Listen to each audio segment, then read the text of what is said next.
Good morning students. आज हम 12 का पाठ पढ़ेंगे माँ। माँ ऐसा शब्द है जिसकी तुलना करना असंभव है, क्योंकि माता का प्रेम ऐसा प्रेम होता है जो एक निस्वार्थ भावना के आधार पर होता है। माँ अपने पुत्र से, अपने संतान से जितना प्रेम करती है वो एक निस्वार्थ भाव से करती है। उसमें कोई स्वार्थ की भावना छिपी नहीं होती। यही प्रेम ऐसा प्रेम होता है जो निस्वार्थ भाव से ही किया जाता है।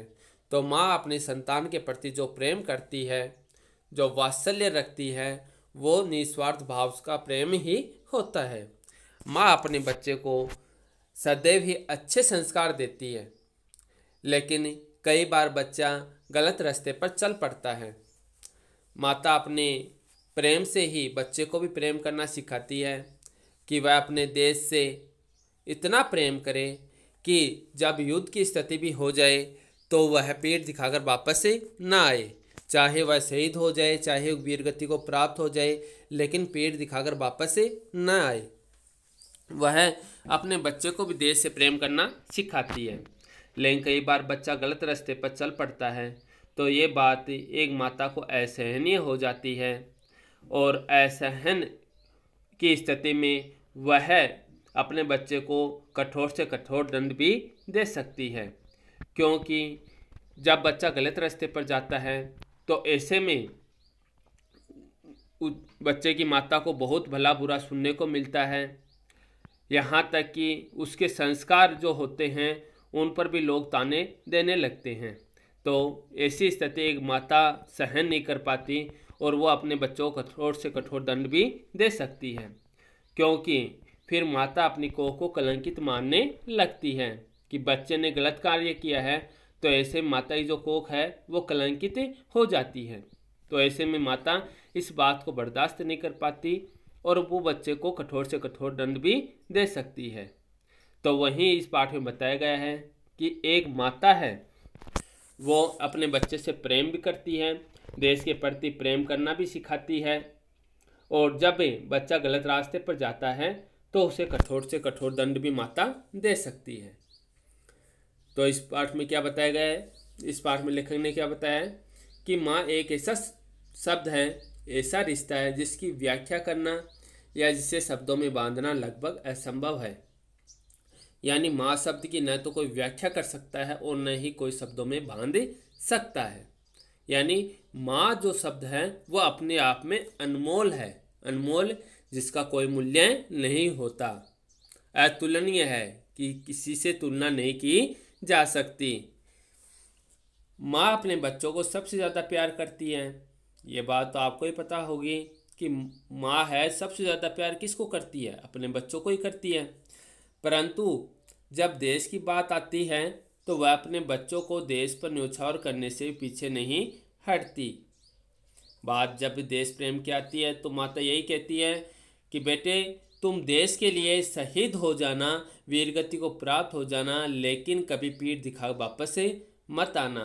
तो ऐसे में माता अपने बच्चों को देश पर न्यौछावर करने की प्रेरणा भी देती है। यदि बालक देशद्रोही हो तो वह स्वयं उसे कठोर से कठोर दंड देती है। कहने का तात्पर्य है, जब बच्चा कोई गलत रास्ते पर चला जाता है, कोई गलत कार्य करने लग जाता है, या फिर वह देश के खिलाफ गद्दारी करने लग जाता है, देशद्रोही बन जाता है, तो ऐसे में माता उसे कठोर से कठोर दंड भी देती है। प्रस्तुत पाठ ऐसी एक देशभक्त स्नेही माँ को समर्पित है। तो इस पाठ में एक देशभक्त स्नेही माँ के बारे में ही बताया गया है कि एक माता अपने पुत्र के प्रति बहुत प्रेम करती है, बहुत प्रेम करती है, उसे देशभक्ति की शिक्षा भी देती है, और यहाँ तक ये कहती है कि बेटे कभी भी देशद्रोह मत करना। यदि तुम्हें देश के लिए युद्ध भी करना पड़े तो वीरगति को प्राप्त हो जाना, लेकिन कभी पीठ दिखाकर वापस मत आना। लेकिन जब बच्चा देशद्रोही हो जाता है तो माँ उसे किस प्रकार कठोर दंड देती है, यह भी इस पाठ में बताया गया है। अब पढ़ते हैं इस पाठ को। क्या बताया है? सारा शहर असहाय शिशु का सा अंधकार की चादर में लिपटा था। असहाय, असहाय क्या होता है?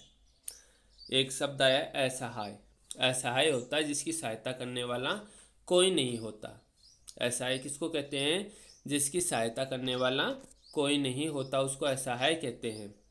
तो सारा शहर है वो असहाय था। असहाय शिशु सा, क्यों? शिशु छोटा बच्चा होता है तो वो दूसरों पर निर्भर रहता है। शिशु छोटा बच्चा होता है तो वह दूसरों पर निर्भर रहता है। वैसे ये शहर है दूसरों पर ही निर्भर था, असहाय था, इसकी सहायता करने वाला कोई नहीं था। अंधकार की चादर में लिपटा था। ऐसा लग रहा था कि ये तो एक अंधकार की चादर में लिपटा हुआ हो। जैसे शिशु है वो एक चादर में लिपटा हुआ होता है, एक वस्त्र में लिपटा हुआ होता है, वैसे इस शहर की स्थिति हो गई थी। क्यों हो गई थी? क्योंकि शहर में जैसे आतंकवादी आ जाते हैं, आ जाते हैं तो उस समय शहर में एक खौफ का माहौल छा जाता है। ऐसा लगता है कि शहर की रक्षा कौन करेगा, आतंकवादियों से कौन लड़ेगा। तो ऐसे में अपने देश के जो जवान होते हैं, जो सैनिक होते हैं, वही ऐसा कार्य कर पाते हैं।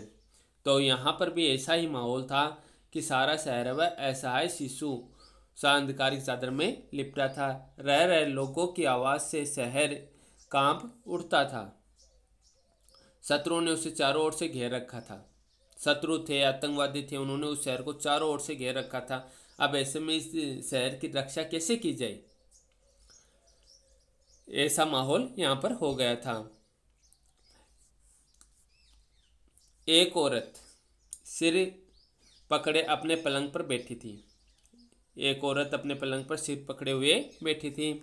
उसकी आंखों से नींद उड़ चुकी थी। एक माता के बारे में इसमें बताया है, ध्यान से देखना कि एक औरत है यानी वो माता होती है जो अपने सिर पकड़े हुए पलंग पर बैठी रहती है और उसकी आंखों की नींद उड़ चुकी होती है, क्योंकि सारा शहर है वो कांप रहा था। उस शहर को आतंकवादियों ने घेर रखा था। ऐसे में नींद किसे आएगी? उसके दिल में एक हुक सी उठती और आंखों से आंसू बहने लगते। उसने कभी कल्पना तक नहीं की थी कि उसका अपना खून कौन सा होता है? संतान होती है। एक माँ का अपना खून है, उसकी संतान होती है, तो उसका अपना खून, उसके जिगर का टुकड़ा कभी ऐसा काम करेगा? यानी वह माता अपने संतान के प्रति रो रही थी कि वह ऐसा काम करेगा, यानी उसके बच्चे ने कोई अच्छा काम नहीं किया है। क्या काम किया था उसने? देश के साथ इतना बड़ा विश्वासघात। उसके बच्चे ने देश के साथ में विश्वासघात किया था। शत्रु के साथ मिलकर अपने ही देशवासियों के साथ गद्दारी होता है देश के साथ धोखा करना। तो शत्रु के साथ मिलकर अपने ही देशवासियों के साथ में उसने गद्दारी की, अपने ही देश को धोखा दिया। तो अचानक बिजली सी कौंधी और वह एक झटके से उठ खड़ी हुई। उसकी आंखों में अब आंसू नहीं, विश्वास की चमक थी। वह निर्णय ले चुकी थी अब उसे क्या करना है। तो इसमें यही बताया गया है कि शहर है वो चारों ओर से आतंकवादियों ने घेर रखा था, दुश्मनों ने घेर रखा था। तो वहीं एक माता है वो अपने पलंग पर बैठी हुई थी और वह अपने ही बच्चे के बारे में सोच रही थी कि उसका अपना खून, उसके जिगर का टुकड़ा कभी ऐसा काम करेगा। यानी उसका बच्चा था वो देशद्रोही बन चुका था, वह दुश्मनों के साथ में मिल चुका था। तो वह देश के साथ इतना बड़ा विश्वासघात भी कर सकता है, ये उसकी माता को यकीन नहीं आ रहा था कि मेरा बच्चा ऐसे कर कैसे सकता है।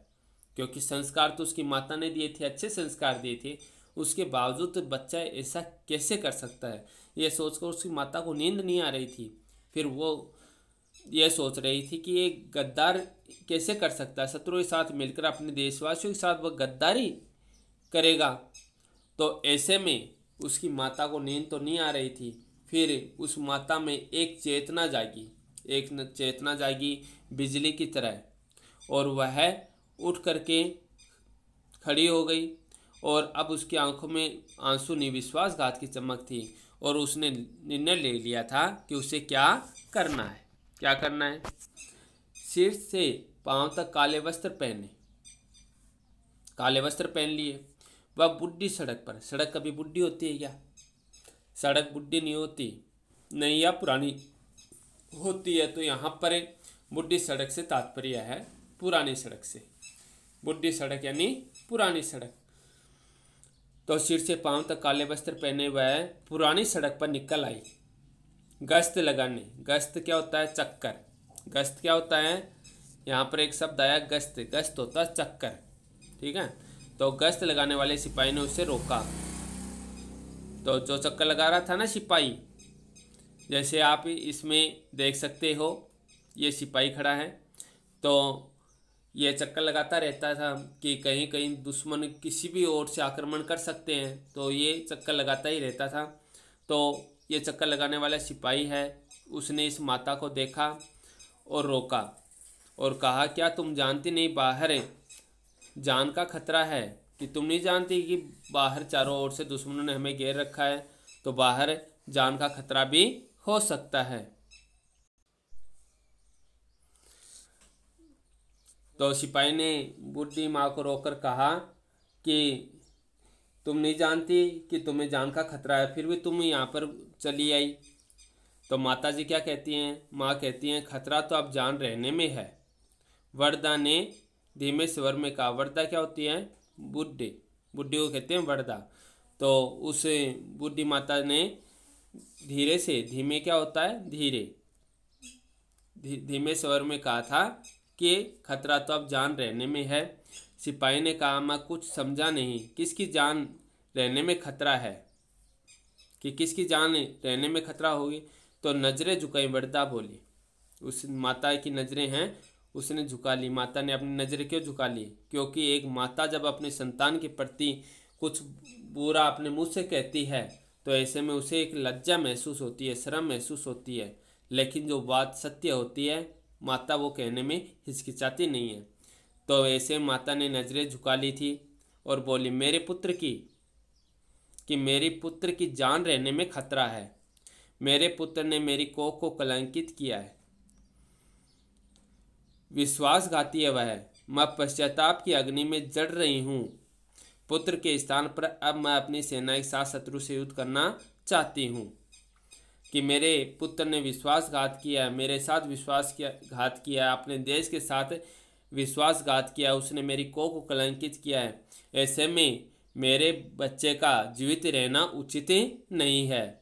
अब तो मैं सेना के साथ में रहकर शत्रु से युद्ध करना चाहती हूँ। एक माता ने अपने पुत्र को अब क्या मान लिया? शत्रु मान लिया और अपने बेटे से युद्ध करने के लिए तैयार हो गई।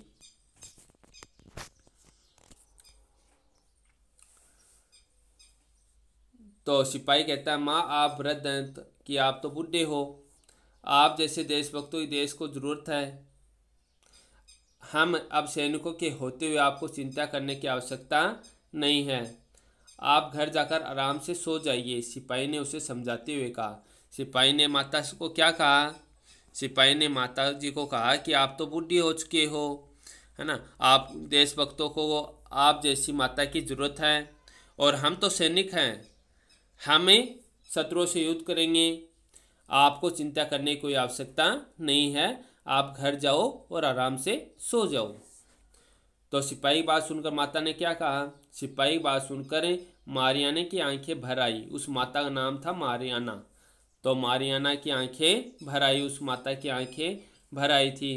संयत होकर बोली, संयत मतलब चुप होकर बोली, मेरे देश के रक्षक, देश के रक्षक मतलब सैनिक, मुझे अपने प्राणों से अधिक अपने देश की चिंता है। परंतु तुम शायद नहीं जानते, मैं जीवित होते हुए भी मृतक के समान हूँ। मृतक होता मरे हुए, कि मैं जीवित तो हूँ लेकिन मरे हुए समान हूँ। क्यों हूँ? क्योंकि अब लोग कहेंगे कि इसका बेटा देशद्रोही है। तो ऐसे में माँ में क्या रह जाएगा? कुछ भी बाकी नहीं रहेगा। एक माता को ताने सुनने को मिलेंगे। तो ऐसे में तो उस माता वैसे तो जीवित है, लेकिन वो तो मरे हुए के समान ही हो गई, कि एक माता का बेटा देशद्रोही हो सकता है। तो ऐसे में वह माता अपने इस कलंक को कैसे मिटा सकती है? तो वह तो मरे हुए के बराबर ही हो गई। इसीलिए माता ने कहा कि मैं जीवित होते हुए भी मृतक के समान हूँ। यदि कोई मेरी हत्या कर दे तो मैं पाप मुक्त हो जाऊँ, कि अब तो मैं मरना ही चाहती हूँ, कि ये कलंक को अब मैं स्वीकार नहीं कर सकती, अब मैं सहन नहीं कर सकती। अब तो यदि कोई मेरी हत्या भी करे तो मैं मरने के लिए तैयार हूँ, मैं पाप मुक्त हो जाऊँ। पाप मुक्त मतलब मैंने एक देशद्रोही बेटे को जन्म दिया है, ये मैंने पाप कर दिया। इससे तो अच्छा था कि मैं उस बेटे को जन्म ही नहीं देती। सिपाही हैरान होकर देखता रह गया और मारियाना दूर निकल गई। ये समझ में आया होगा आपके। इसमें क्या था कि सिपाही ने माता को कहा ना, माता जी आप आराम करो, हम हैं देश की रक्षा करने के लिए, आप जैसे लोगों को तो हमारे देश को आप जैसे लोगों की ज़रूरत है, आप घर जाओ, आप देश की चिंता मत करो, आराम करो आप घर पर जा कर के। तो सिपाही की बात सुनकर माता की आंखें भर आई थी। उसने सोचा कि एक तो ये सिपाही है जो देश की रक्षा के लिए यहाँ पर रुका हुआ, और एक मेरा बेटा है जो देशद्रोह है बनकर देश को बर्बाद करने में लगा हुआ है। तो वह माता कहती है कि मेरे बेटे ने मेरी कोख को कलंकित किया है, ऐसे में तो मैं मरी हुई समान ही हूँ, मेरे में क्या बाकी रहा, कुछ भी बाकी नहीं रहा। मैं तो जीवित होते हुए भी मरी हुई हूँ, क्योंकि मैं तो अब मेरी कोख तो कलंकित हो चुकी है कि मेरा बेटा देशद्रोही है। लोग क्या कहेंगे कि इसका बेटा देशद्रोही है, तो ये कलंक कैसे सहन कर पाऊंगी, तो मैं तो मरे हुए के समान ही हो गई हूँ। यदि कोई मेरी हत्या भी कर दे तो मैं पाप मुक्त हो जाऊंगी, क्योंकि मैंने तो एक देशद्रोही बेटे को जन्म दिया है। मैंने तो ये पाप कर दिया कि मैंने एक देशद्रोही बेटे को जन्म दे दिया, तो मैं इस पाप से कब मुक्त हो जाऊंगी यदि कोई मेरी हत्या कर दे तो सिपाही देखता हैरान रह गया कि एक माता अपने बच्चे के लिए ऐसा कह रही है, और इसका बेटा, एक माता अपने देश के प्रति इतना सोच रही है, इसका बेटा देशद्रोही हो गया। तो ये सिपाही है इस प्रकार बातें सोचता ही रह गया। मारियाना रोज रात को पहरा देने निकलती कि शत्रु कहीं घात लगाए नहीं छिपा बैठा है। घात लगाए यानी धोखा देने वाले होते हैं शत्रु, है ना, तो कहीं पर कोई नुकसान भी कर सकते हैं। तो ऐसे में मारियाना है ना रोज रात को पहरा देने के लिए निकलती थी, क्योंकि शत्रु सेना है वो रात को ही आक्रमण करती थी। ऐसे में माता है वो पहरा लगाए हुए बैठी रहती थी। अचानक उसे किसी के सिसकने की आवाज़ सुनाई दी। सिसकना क्या होता है, जब रोते हैं ना उस समय सिसकी आती हैं, उसको कहता है सिसकना। तो उसकी आवाज़ सुनाई दी। उसने देखा कि एक सैनिक के शव के निकट कोई स्त्री बैठी रो रही है, कि एक सैनिक है और उसके निकट उसके पास कोई स्त्री बैठी हुई है। उसने पूछा क्या यह सब तुम्हारे पति का है? कि उसने पूछा कि ये तुम्हारा पति है क्या, तुम क्यों रो रही हो? तो स्त्री ने रूंधे कंठ से कहा, नहीं, यह सब मेरे पुत्र का है। वो सब किसका था? वो जो स्त्री उसके पास बैठी थी ना, उसके पुत्र का था। पति तो देश की आन पर पहले ही युद्ध में मारे जा चुके हैं। मुझे आज इस बात का दुख हो रहा है कि मेरा बस एक ही बेटा था। काश और पुत्र होते तो वे अपने पिता और भाई की मौत का हिसाब जरूर बराबर करते। मुझे अपने पति और पुत्र पर गर्व है, उन्होंने वीरगति प्राप्त की है। मुझे उनकी मौत पर दुख क्यों होगा? दुख तो मुझे तब होता अगर मेरा पुत्र विश्वासघात करके शत्रु की सेना में जा मिलता। ऐसा होने पर मैं लोगों को क्या मोह दिखाती। जब मारियाना आगे जाती है तो वह देखती है कि एक शव पड़ा हुआ है और उसके पास एक स्त्री बैठी हुई है। तो मारियाना उससे पूछती है कि ये शव है, ये तुम्हारे पति का है? तो वह स्त्री बताती है कि ये सब मेरे पति का नहीं, मेरे पुत्र का है।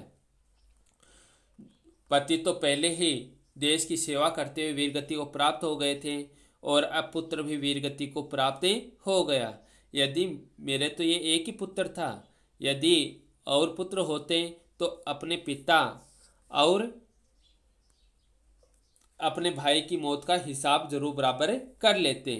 लेकिन मुझे तो अपने पति और पुत्र पर गर्व है, क्योंकि उन्होंने देश की रक्षा के लिए अपने प्राणों को न्यौछावर कर दिया।